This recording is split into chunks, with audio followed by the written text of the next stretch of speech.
Part 5, Chapter 1, Section 1 of Crime and Punishment by Fyodor Dostoevsky. The morning that followed the fateful interview with Dounia and her mother brought sobering influences to bear on Pyotr Petrovitch. Intensely unpleasant as it was, he was forced little by little to accept as a fact beyond recall what had seemed to him only the day before fantastic and incredible. The black snake of wounded vanity had been gnawing at his heart all night. When he got out of bed, Pyotr Petrovitch immediately looked in the looking-glass. He was afraid that he had jaundice. However, his health seemed unimpaired so far, and looking at his noble, clear-skinned countenance, which had grown fattish of late, Pyotr Petrovitch for an instant was positively comforted in the conviction that he would find another bride, and perhaps even a better one. But coming back to the sense of his present position, he turned aside and spat vigorously, which excited a sarcastic smile in Andrey Semyonovitch Lebeziatnikov, the young friend with whom he was staying. That smile Pyotr Petrovitch noticed, and at once set it down against his young friend's account. He had set down a good many points against him of late. His anger was redoubled when he reflected that he ought not to have told Andrey Semyonovitch about the result of yesterday's interview. That was the second mistake he had made in temper, through impulsiveness and irritability. Moreover, all that morning one unpleasantness followed another. He even found a hitch awaiting him in his legal case in the Senate. He was particularly irritated by the owner of the flat which had been taken in view of his approaching marriage and was being redecorated at his own expense. The owner, a rich German tradesman, would not entertain the idea of breaking the contract which had just been signed, and insisted on the full forfeit money, though Pyotr Petrovitch would be giving him back the flat practically redecorated. In the same way, the upholsterers refused to return a single rouble of the instalment paid for the furniture purchased but not yet removed to the flat. "Am I to get married simply for the sake of the furniture?" Pyotr Petrovitch ground his teeth, and at the same time once more he had a gleam of desperate hope. "Can all that be really so irrevocably over? Is it no use to make another effort?" The thought of Dounia sent a voluptuous pang through his heart. He endured anguish at that moment, and if it had been possible to slay Raskolnikov instantly by wishing it, Pyotr Petrovitch would promptly have uttered the wish. "It was my mistake, too, not to have given them money," he thought, as he returned dejectedly to Lebeziatnikov's room. "And why on earth was I such a Jew? It was false economy. I meant to keep them without a penny, so that they should turn to me as their providence, and look at them! Foo! If I'd spent some 1,500 roubles on them for the trousseau and presents, on knick-knacks, dressing-cases, jewellery, materials, and all that sort of trash from Knopp's and the English shop, my position would have been better and stronger. They could not have refused me so easily. They are the sort of people that would feel bound to return money and presents if they broke it off, and they would find it hard to do it. And their conscience would prick them. How can we dismiss a man who has hitherto been so generous and delicate? I've made a blunder." And grinding his teeth again, Pyotr Petrovitch called himself a fool, but not aloud, of course. He returned home twice as irritated and angry as before. The preparations for the funeral dinner at Katerina Ivanovna's excited his curiosity as he passed. He had heard about it the day before. He fancied indeed that he had been invited, but absorbed in his own cares he had paid no attention. Inquiring of Madame Lippevechsel, who was busy laying the table while Katerina Ivanovna was away at the cemetery, he heard that the entertainment was to be a great affair, that all the lodgers had been invited, among them some who had not known the dead man, that even Andrey Semyonovitch Lebeziatnikov was invited in spite of his previous quarrel with Katerina Ivanovna. That he, Pyotr Petrovitch, was not only invited, but was eagerly expected, as he was the most important of the lodgers. Amalia Ivanovna herself had been invited with great ceremony in spite of the recent unpleasantness, and so she was very busy with preparations and was taking a positive pleasure in them. She was, moreover, dressed up to the nines, all in new black silk, and she was proud of it. All this suggested an idea to Pyotr Petrovitch, and he went into his room, or rather Lebeziatnikov's, somewhat thoughtful. He had learnt that Raskolnikov was to be one of the guests. Andrey Semyonovitch had been at home all the morning. The attitude of Pyotr Petrovitch to this gentleman was strange, though perhaps natural. Pyotr Petrovitch had despised and hated him from the day he came to stay with him, and at the same time he seemed somewhat afraid of him. He had not come to stay with him on his arrival in Petersburg simply from parsimony, though that had been perhaps his chief object. He had heard of Andrey Semyonovitch, who had once been his ward, as a leading young progressive, who was taking an important part in certain interesting circles, the doings of which were a legend in the provinces. It had impressed Pyotr Petrovitch. These powerful, omniscient circles, who despised everyone and showed everyone up, had long inspired in him a peculiar but quite vague alarm. He had not, of course, been able to form even an approximate notion of what they meant. He, like everyone, had heard that there were, especially in Petersburg, progressives of some sort, nihilists and so on, and like many people he exaggerated and distorted the significance of those words to an absurd degree. What for many years past he had feared more than anything was being shown up, and this was the chief ground for his continual uneasiness at the thought of transferring his business to Petersburg. He was afraid of this as little children are sometimes panic-stricken. Some years before, when he was just entering on his own career, he had come upon two cases in which rather important personages in the province, patrons of his, had been cruelly shown up. One instance had ended in great scandal for the person attacked, and the other had very nearly ended in serious trouble. For this reason Pyotr Petrovitch intended to go into the subject as soon as he reached Petersburg, and if necessary, to anticipate contingencies by seeking the favour of our younger generation. He relied on Andrey Semyonovitch for this, and before his visit to Raskolnikov he had succeeded in picking up some current phrases. He soon discovered that Andrey Semyonovitch was a commonplace simpleton, but that by no means reassured Pyotr Petrovitch. Even if he had been certain that all the progressives were fools like him, it would not have allayed his uneasiness. All the doctrines, the ideas, the systems, with which Andrey Semyonovitch pestered him, had no interest for him. He had his own object. He simply wanted to find out at once what was happening here. Had these people any power or not? Had he anything to fear from them? Would they expose any enterprise of his? And what precisely was now the object of their attacks?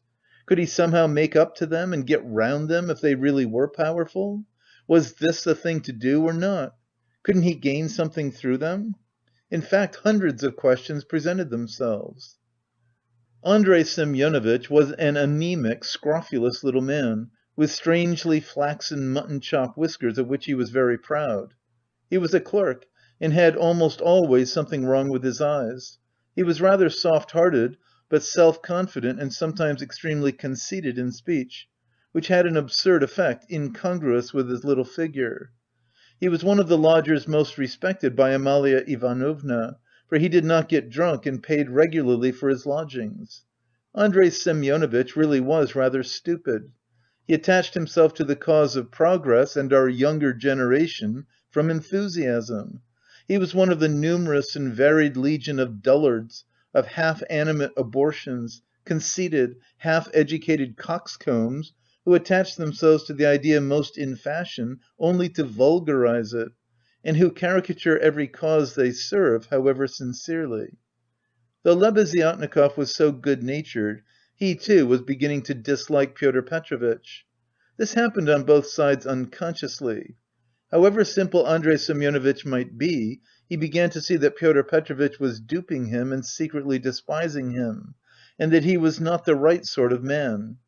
He had tried expounding to him the system of Fourier and the Darwinian theory, but of late Pyotr Petrovitch began to listen too sarcastically and even to be rude.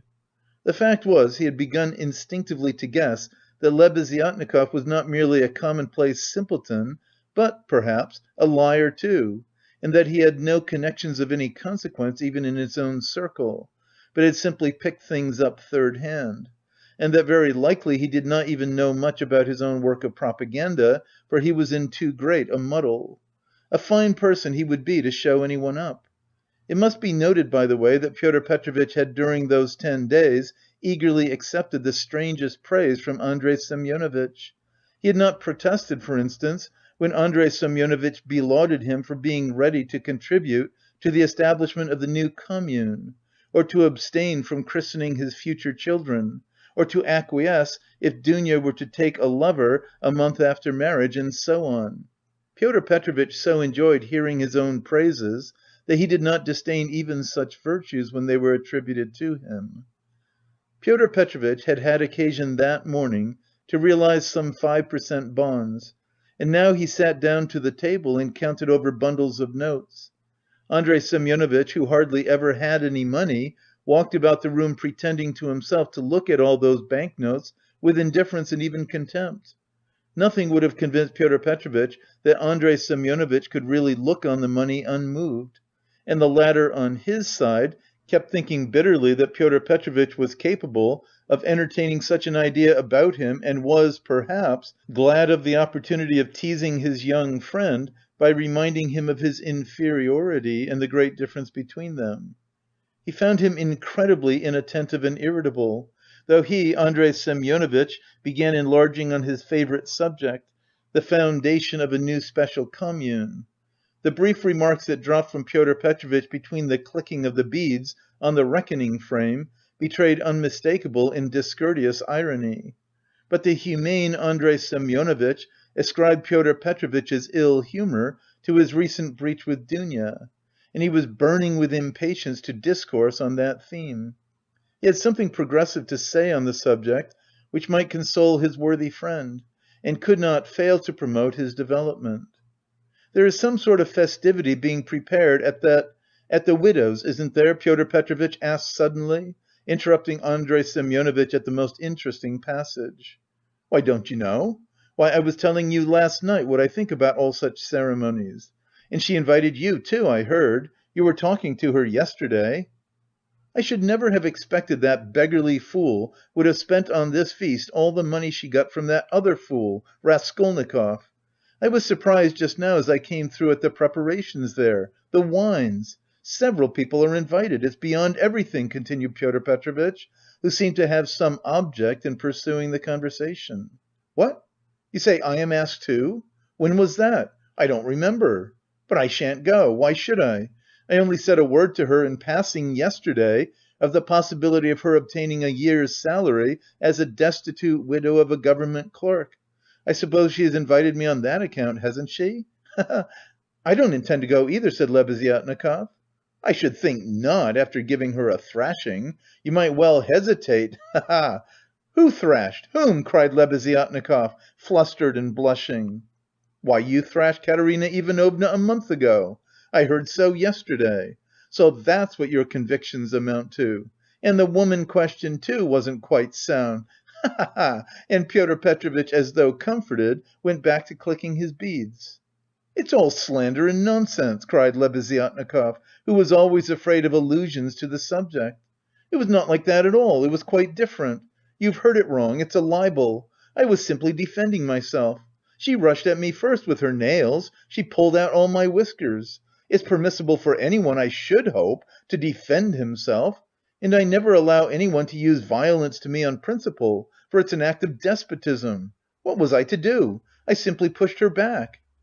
"Ha ha ha!" Luzhin went on laughing maliciously. "You keep on like that because you are out of humour yourself. But that's nonsense, and it has nothing whatever to do with the woman question. You don't understand. I used to think indeed that if women are equal to men in all respects, even in strength, as is maintained now, there ought to be equality in that too. Of course I reflected afterwards that such a question ought not really to arise, for there ought not to be fighting, and in the future society fighting is unthinkable, and that it would be a queer thing to seek for equality in fighting. I am not so stupid. Though of course there is fighting, there won't be later, but at present there is. Oh, confound it! How muddled one gets with you! It's not on that account that I am not going. I am not going on principle, not to take part in the revolting convention of memorial dinners, that's why, though of course one might go to laugh at it. I'm sorry there won't be any priests at it. I should certainly go if there were." "Then you would sit down at another man's table and insult it and those who invited you, eh? Certainly not insult, but protest. I should do it with a good object. I might indirectly assist the cause of enlightenment and propaganda. It's a duty of every man to work for enlightenment and propaganda, and the more harshly perhaps the better. I might drop a seed, an idea, and something might grow up from that seed. How should I be insulting them? They might be offended at first, but afterwards they'd see I'd done them a service. You know, Terebievna, who is in the community now, was blamed because when she left her family and devoted herself, she wrote to her father and mother that she wouldn't go on living conventionally and was entering on a free marriage. And it was said that that was too harsh, that she might have spared them and have written more kindly. I think that's all nonsense. And there's no need of softness. On the contrary, what's wanted is protest. Varens had been married 7 years. She abandoned her 2 children. She told her husband straight out in a letter, "I have realized that I cannot be happy with you. I can never forgive you that you have deceived me by concealing from me that there is another organization of society by means of the communities. I have only lately learned it from a great-hearted man to whom I have given myself and with whom I am establishing a community. I speak plainly because I consider it dishonest to deceive you. Do as you think best. Do not hope to get me back, you are too late. I hope you will be happy." That's how letters like that ought to be written. Is that Terebievna the one you said had made a 3rd free marriage? No, it's only the 2nd, really. But what if it were the 4th? What if it were the 15th? That's all nonsense. And if ever I regretted the death of my father and mother, it is now. And I sometimes think, if my parents were living, what a protest I would have aimed at them. I would have done something on purpose. I would have shown them. I would have astonished them. I am really sorry there is no one. To surprise. Well, be that as you will, Pyotr Petrovitch interrupted. But tell me this. Do you know the dead man's daughter, the delicate-looking little thing? It's true what they say about her, isn't it? What of it? I think, that is, it is my own personal conviction that this is the normal condition of women. Why not? I mean, distinguons in our present society is not altogether normal because it is compulsory. But in the future society it will be perfectly normal because it will be voluntary. Even as it is, she was quite right. She was suffering, and that was her asset, so to speak, her capital, which she had a perfect right to dispose of. Of course, in the future society, there will be no need of assets, but her part will have another significance, rational and in harmony with her environment. As to Sofya Semyonovna personally, I regard her action as a vigorous protest against the organization of society, and I respect her deeply for it. I rejoice indeed when I look at her. I was told that you got her turned out of these lodgings. Lebeziatnikov was enraged. End of Part 5, Chapter 1, Section 1.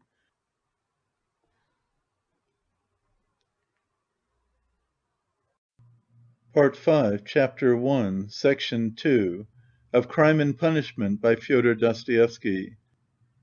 Lebeziatnikov was enraged. "That's another slander," he yelled. "It was not so at all. That was all Katerina Ivanovna's invention, for she did not understand. And I never made love to Sofya Semyonovna. I was simply developing her, entirely disinterestedly, trying to rouse her to protest. All I wanted was her protest, and Sofya Semyonovna could not have remained here anyway." "Have you asked her to join your community?" "Oh, you keep on laughing, and very inappropriately, allow me to tell you. You don't understand. There is no such rôle in a community. The community's established that there should be no such rôles. In a community such a rôle is essentially transformed, and what is stupid here is sensible there. What under present conditions is unnatural becomes perfectly natural in the community. It all depends on the environment. It's all the environment, and man himself is nothing. And I am on good terms with Sofya Semyonovna to this day, which is a proof that she never regarded me as having wronged her. I am trying now to attract her to the community, but on quite a different footing. What are you laughing at? We are trying to establish a community of our own, a special one, on a broader basis. We have gone further in our convictions. We rejoice more. And meanwhile I'm still developing Sofya Semyonovna. She has a beautiful, beautiful character." "And you take advantage of her fine character, eh?" "No, no. Oh no, on the contrary." "Oh, on the contrary. A queer thing to say." Believe me, why should I disguise it? In fact, I feel it strange myself how timid, chaste, and modern she is with me. And you, of course, are developing her.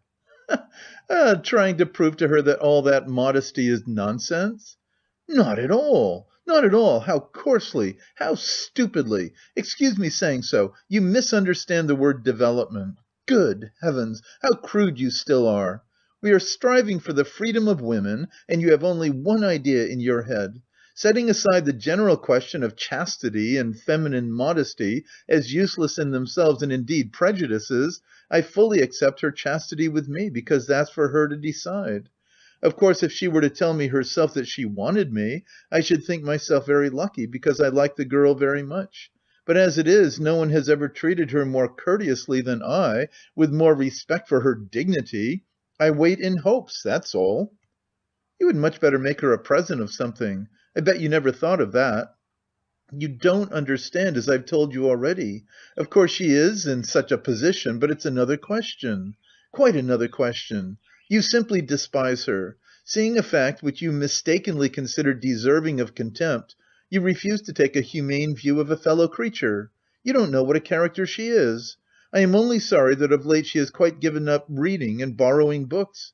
I used to lend them to her. I am sorry too that with all the energy and resolution in protesting, which she has already shown once, she has little self-reliance, little, so to say, independence, so as to break free from certain prejudices and certain foolish ideas. Yet she thoroughly understands some questions, for instance about kissing of hands, that is, that it's an insult to a woman for a man to kiss her hand, because it's a sign of inequality. We had a debate about it, and I described it to her. She listened attentively to an account of the workmen's associations in France too. Now I am explaining the question of coming into the room in the future society. And what's that, pray? We had a debate lately on the question: has a member of the community the right to enter another member's room, whether man or woman, at any time? And we decided that he has. It might be at an inconvenient moment. Lebeziatnikov was really angry. "You are always thinking of something unpleasant," he cried with aversion. "Foo! How vexed I am that when I was expounding our system, I referred prematurely to the question of personal privacy. It's always a stumbling block to people like you, they turn it into ridicule before they understand it. And how proud they are of it too. Foo! I've often maintained that that question should not be approached by a novice till he has a firm faith in the system. And tell me, please, what do you find so shameful even in cesspools? I should be the first to be ready to clean out any cesspool you like. And it's not a question of self-sacrifice, it's simply work, honourable, useful work, which is as good as any other and much better than the work of a Raphael and a Pushkin, because it is more useful." "And more honourable? More honourable?" "What do you mean by more honourable? I don't understand such expressions to describe human activity. More honourable, nobler, all those are old-fashioned prejudices which I reject. Everything which is of use to mankind is honourable. I only understand one word: useful. You can snigger as much as you like, but that's so." Pyotr Petrovitch laughed heartily. He had finished counting the money and was putting it away. But some of the notes he left on the table. The cesspool question had already been a subject of dispute between them. What was absurd was that it made Lebeziatnikov really angry, while it amused Luzhin, and at that moment he particularly wanted to anger his young friend. "It's your ill luck yesterday that makes you so ill-humoured and annoying," blurted out Lebeziatnikov, who in spite of his independence and his protests did not venture to oppose Pyotr Petrovitch, and still behaved to him with some of the respect habitual in earlier years. "You'd better tell me this," Pyotr Petrovitch interrupted with haughty displeasure. "Can you, or rather are you really friendly enough with that young person to ask her to step in here for a minute? I think they've all come back from the cemetery. I heard the sound of steps. I want to see her, that young person." "What for?" Lebeziatnikov asked with surprise. "Oh, I want to. I am leaving here to day or to morrow, and therefore I wanted to speak to her about... However, you may be present during the interview. It's better you should be, indeed, for there's no knowing what you might imagine." "I shan't imagine anything. I only asked, and, if you've anything to say to her, nothing is easier than to call her in. I'll go directly, and you may be sure I won't be in your way." 5 minutes later Lebeziatnikov came in with Sonia. She came in very much surprised and overcome with shyness as usual. She was always shy in such circumstances and was always afraid of new people. She had been as a child and was even more so now. Pyotr Petrovitch met her politely and affably, but with a certain shade of his bantering familiarity which in his opinion was suitable for a man of his respectability and weight in dealing with a creature so young and so interesting as she. He hastened to reassure her and made her sit down facing him at the table. Sonia sat down, looked about her, at Lebeziatnikov, at the notes lying on the table, and then again at Pyotr Petrovitch, and her eyes remained riveted on him. Lebeziatnikov was moving to the door. Pyotr Petrovitch signed to Sonia to remain seated and stopped Lebeziatnikov. "Is Raskolnikov in there? Has he come?" he asked him in a whisper. "Raskolnikov? Yes. Why? Yes, he is there. I saw him just come in. Why?" "Well, I particularly beg you to remain here with us and not to leave me alone with this young woman. I only want a few words with her, but God knows what they may make of it. I shouldn't like Raskolnikov to repeat anything. You understand what I mean?" "I understand." Lebeziatnikov saw the point. "Yes, you are right. Of course I am convinced personally that you have no reason to be uneasy, but still you are right. Certainly I'll stay. I'll stand here at the window and not be in your way. I think you are right." Pyotr Petrovitch returned to the sofa, sat down opposite Sonia, looked attentively at her, and assumed an extremely dignified, even severe expression, as much as to say, "Don't you make any mistake, madam." Sonia was overwhelmed with embarrassment. "In the first place, Sofya Semyonovna, will you make my excuses to your respected mamma? That's right, isn't it? Katerina Ivanovna stands in the place of a mother to you," Pyotr Petrovitch began with great dignity, though affably. It was evident that his intentions were friendly. "Quite so, yes. The place of a mother," Sonia answered, timidly and hurriedly. "Then will you make my apologies to her? Through inevitable circumstances I am forced to be absent and shall not be at the dinner in spite of your mamma's kind invitation." "Yes, I'll tell her at once." And Sonia hastily jumped up from her seat. "Wait, that's not all," Pyotr Petrovitch detained her, smiling at her simplicity and ignorance of good manners. "And you know me little, my dear Sofya Semyonovna, if you suppose I would have ventured to trouble a person like you for a matter of so little consequence affecting myself only. I have another object." Sonia sat down hurriedly. Her eyes rested again for an instant on the grey and rainbow-coloured notes that remained on the table. But she quickly looked away and fixed her eyes on Pyotr Petrovitch. She felt it horribly indecorous, especially for her to look at another person's money. She stared at the gold eyeglass which Pyotr Petrovitch held in his left hand and at the massive and extremely handsome ring with a yellow stone on his middle finger. But suddenly she looked away and, not knowing where to turn, ended by staring Pyotr Petrovitch again straight in the face. After a pause of still greater dignity he continued: "I chanced yesterday, in passing, to exchange a couple of words with Katerina Ivanovna, poor woman. That was sufficient to enable me to ascertain that she is in a position preternatural, if one may so express it." "Yes, preternatural," Sonia hurriedly assented. "Or it would be simpler and more comprehensible to say, ill." "Yes, simpler and more yes, ill." "Quite so. So then, from a feeling of humanity and, so to speak, compassion, I should be glad to be of service to her in any way, foreseeing her unfortunate position. I believe the whole of this poverty-stricken family depends now entirely on you." "Allow me to ask," Sonia rose to her feet, "did you say something to her yesterday of the possibility of a pension? Because she told me you had undertaken to get her one. Was that true?" "Not in the slightest. And indeed it's an absurdity. I merely hinted at her obtaining temporary assistance as the widow of an official who had died in the service, if only she has patronage. But apparently your late parent had not served his full term, and had not indeed been in the service at all of late. In fact, if there could be any hope, it would be very ephemeral, because there would be no claim for assistance in that case, far from it. And she is dreaming of a pension already, he he! A go-ahead lady!" "Yes, she is. For she is credulous and good-hearted, and she believes everything from the goodness of her heart, and she is like that, yes. You must excuse her," said Sonia, and again she got up to go. "But you haven't heard what I have to say." "No, I haven't heard," muttered Sonia. "Then sit down." She was terribly confused. She sat down again a third time. Seeing her position with her unfortunate little ones, I should be glad, as I have said before, so far as lies in my power, to be of service, that is, so far as is in my power, not more. One might, for instance, get up a subscription for her, or a lottery, something of the sort, such as is always arranged in such cases by friends or even outsiders desirous of assisting people. It was of that I intended to speak to you. It might be done." "Yes, yes, God will repay you for it," faltered Sonia, gazing intently at Pyotr Petrovitch. "It might be, but we will talk of it later. We might begin it to day. We will talk it over this evening and lay the foundations, so to speak. Come to me at 7 o'clock. Mr. Lebeziatnikov, I hope, will assist us.